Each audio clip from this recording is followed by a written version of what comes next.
வணக்கம் நண்பர்களே. இன்று நம்ம கேலக்ஸி தமிழ் டிவியில் ஐபிஎல் திருவிழா நிகழ்ச்சியில் அனைத்து லீக் போட்டிகளின் முடிவில் எந்த 4 அணிகள் புள்ளிப்பட்டியலில் முதல் 4 இடங்கள் பெற்று பிளே ஆஃப் சுற்றுக்கு தகுதி பெற்றுள்ளது, மற்ற அணிகள் புள்ளிப்பட்டியலில் எந்த இடத்தை பிடித்துள்ளது என்று பார்ப்போம்.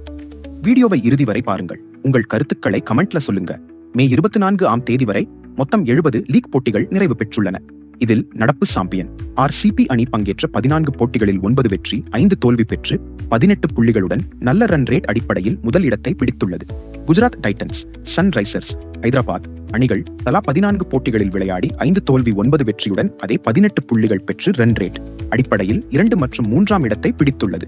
ராஜஸ்தான் ராயல்ஸ் பங்கு பெற்ற 14 போட்டிகளில் 8 வெற்றி 6 தோல்வி பெற்று 16 புள்ளிகளுடன் 4ஆம் இடத்தில் உள்ளது. முதல் 4 இடங்களை பிடித்த RCB, Gujarat Titans, Sunrisers Hyderabad, Rajasthan Royals அணிகள் பிளே ஆஃப் சுற்றுக்கு தகுதி பெற்றுள்ளது. மற்ற 6 அணிகளும் தகுதி சுற்று வாய்ப்பை இழந்து வெளியேறிவிட்டது. பஞ்சாப் கிங்ஸ் அணி பங்கு பெற்ற 14 போட்டிகளில் 6 தோல்வி 7 வெற்றி மழை காரணமாக கொல்கத்தா போட்டியில் வழங்கப்பட்ட ஒரு புள்ளி என 15 புள்ளிகள் பெற்று 5ஆம் இடத்தை பிடித்துள்ளது.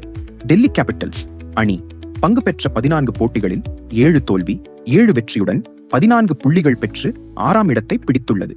கொல்கத்தா நைட் ரைடர்ஸ் அணிதான் பங்கு பெற்ற 14 போட்டிகளில் 7 தோல்வி 6 வெற்றி மற்றும் மழை காரணமாக கொல்கத்தா போட்டியில் வழங்கப்பட்ட ஒரு புள்ளி என 13 புள்ளிகள் பெற்று 7ஆம் இடத்தை பிடித்துள்ளது. சென்னை சூப்பர் கிங்ஸ் அணி பங்கு பெற்ற 14 போட்டிகளில் விளையாடி 8 தோல்வி 6 வெற்றியுடன் 12 புள்ளிகள் பெற்று 8ஆம் இடத்தை பிடித்துள்ளது.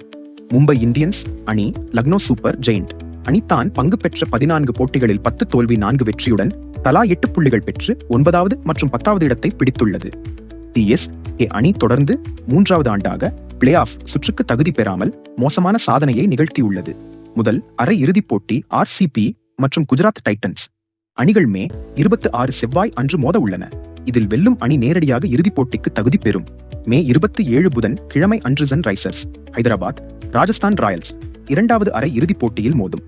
இதில் வெற்றி பெறும் அணி முதல் அரை இறுதிப் போட்டியில் தோற்ற அணியுடன் மே 29 வெள்ளிக்கிழமை அன்று மீண்டும் மோத வேண்டும். முதல் அரை இறுதியில் வெற்றி பெற்ற அணியும் 3வது அரை இறுதியில் வெற்றி பெற்ற அணியும் மே 31ஆம் தேதி ஞாயிற்றுக்கிழமை நடைபெறும் இறுதிப் போட்டியில் மோதும். பிளே ஆஃப் சுற்றுக்கு தகுதி பெற்ற RCB, Gujarat Titans, Sunrisers Hyderabad, Rajasthan Royals அணிகளில் எந்த அணி கோப்பையை வெல்லும் என்று கமெண்ட்ல சொல்லுங்க. இந்த வீடியோ பிடிச்சிருந்தா லைக் பண்ணுங்க, நண்பர்களுக்கு ஷேர் பண்ணுங்க, மறக்காமல் சப்ஸ்கிரைப் செய்து நமது சேனலுக்கு ஆதரவு அளிக்குமாறு அன்புடன் கேட்டுக்கொள்கிறேன். மீண்டும் ஒரு நல்ல வீடியோவில் சந்திக்கிறேன். நன்றி.